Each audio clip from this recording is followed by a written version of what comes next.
So let's talk today about effective contact reports. And let's define what a contact is, first of all.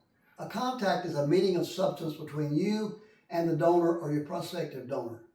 A contact is not a sighting.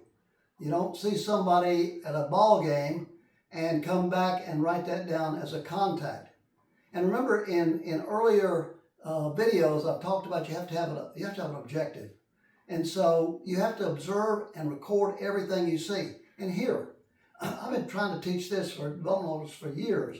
You walk into a meeting, you're looking around the room, you're looking at the pictures on the wall, anything that might help you when you're filling out that contact report. But you observe and record everything you say. I remember doing a university meeting several years ago, and the development officer went into we went into a meeting, and we walk into this gentleman's home, and on the TV is Fox News, and there's a picture of Ronald Reagan.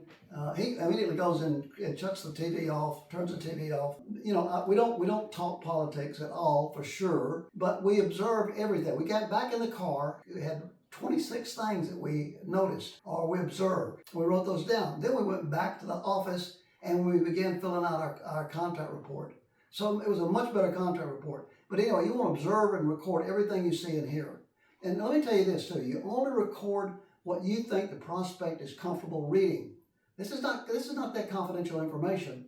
This is what you record only in the contact report what you think the prospect would be comfortable reading.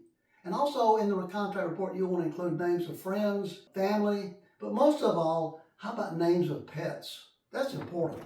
The next thing you need to think about is include any financial information that's mentioned in the conversation. You know, if you sit there and listen long enough, you'll hear anything and everything. So again, we talk about 80-20. Listen 80% of the time, talk 20% of the time. And then, you know, any conclusions you draw from body language. The person sitting there with his arms crossed, whatever body language he portrays to you, you need to put that down. And then include what the next steps are in the contact report. Remember this, a good contact report is a bridge between one meeting and the next meeting. Have a great day.